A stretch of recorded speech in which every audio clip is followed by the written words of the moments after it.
I wonder how many of you have ever danced around a maypole. Or maybe your parents once danced around the maypole when they were children.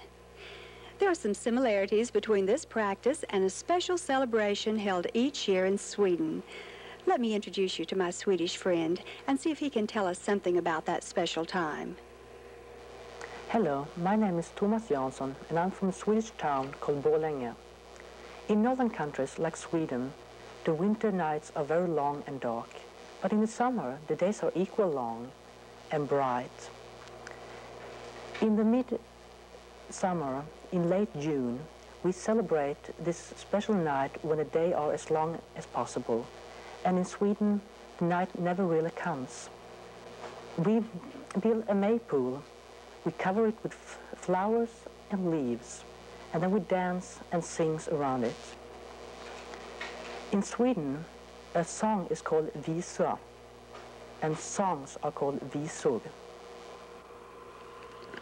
In case you'd like to see what this celebration looks like, we've invited a class, Mrs. Thornton's class from Vestavia Elementary School in Northport, to reenact the midsummer celebration. First, we dig a hole for the midsummer storm.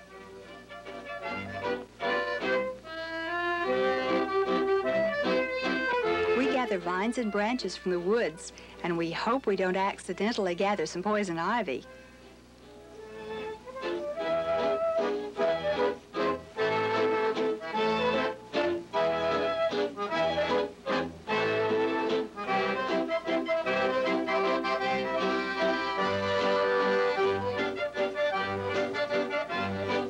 Poles are crossed and then bound tightly together.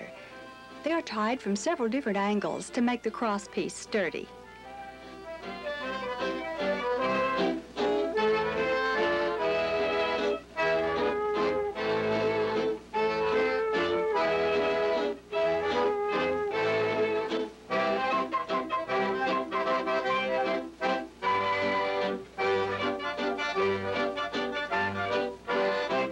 We all work together to weave our vines and branches around the poles.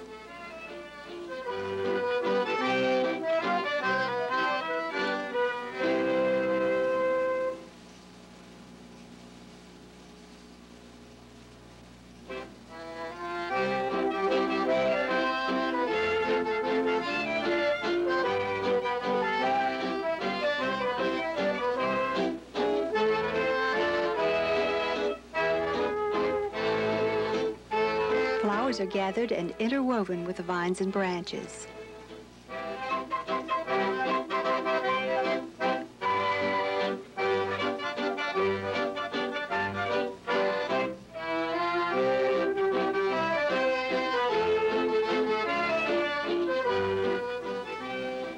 Two circular wreaths are woven from the vines and branches.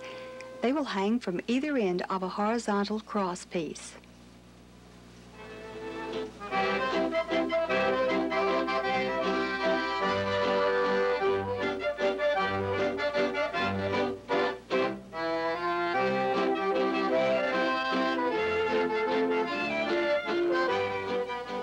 Flowers are used to decorate the circles.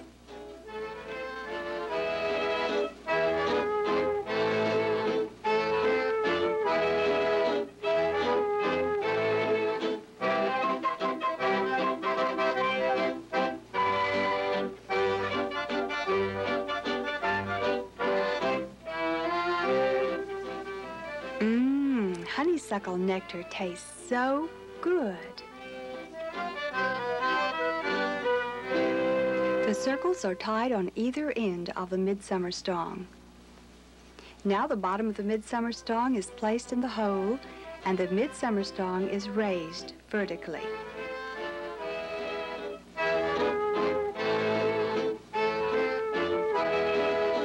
Dirt is packed around the bottom.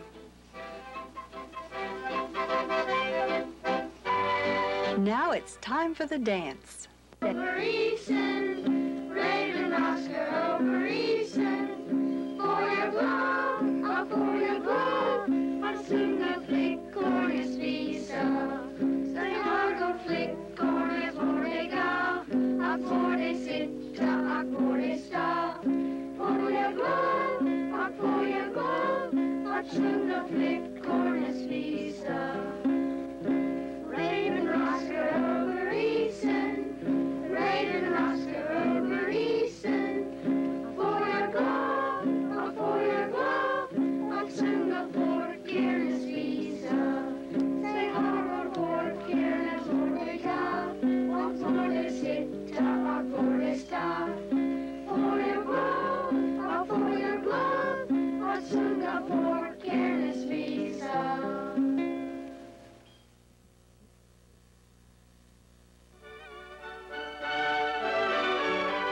Another country to provide a significant portion of Alabama's population was Germany.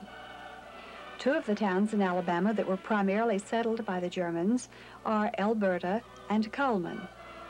One of the reasons Alabama was so wide open for settlement was that the Indian Removal Act had been passed and the last remaining Indians in North Alabama had moved out west, and the lands had been ceded to the U.S. government. So, people from many countries flocked into the parts of Alabama that the white men had possibly never seen. At the time, Cullman County, as we know it today, didn't even exist. People came to Alabama for many reasons. Germany, around 1848, was right in the midst of revolution following the many European wars in which Germany was involved. In addition to these conflicts, life in Germany was hard. For many years, Germany retained the old feudal system of most of the land being owned by wealthy barons and farmed by poor farmers who were controlled by the barons. These circumstances and others led Germans to come to the United States and to Alabama, and among them was the 25-year-old Colonel Johann Gottfried Cullman. Colonel Cullman, who had been ranked one of the foremost colonizers in American history, came first to Florence. This was along the Tennessee River, and there he tried to establish a new colony. But the people of North Alabama were still trying to recover from the terrible war between the states, and they distrusted outsiders. Furthermore, they were still used to the large plantation system of farming, and they really didn't approve of having the land cut up into a number of small farms. By this time, railroads traveled the length of Alabama. One of these was the Louisville and Nashville Railroad, established in north-central Alabama. It just so happened that during a discussion with Colonel Cullman, the Alabama Governor Robert M. Patton told Cullman of his desire to establish settlements along the major railroad routes. The Cullman, Alabama that we know today was along one of these routes. So Colonel Cullman located an attractive site along the railroad, and he began to contact Germans in this country and in Europe and to settle the area which lay between Decatur and Montgomery, which also included Birmingham. There are many German descendants in Birmingham today, and we thought you'd like to see a quick example of one of the old German traditions that is still practiced today on Morris Avenue in Birmingham.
Cha-cha-cha. In tune with the time. I wanna be in tune with the time. Archaic, mosaic, covered with a roof, or painted, or hated, or just a spoof. A poem, a fable, or a book of prose. Whatever's in the art, so the whole world goes in tune with the time. I wanna be in tune with the time. Whatever's in a morning, night, or noon, I wanna be in tune.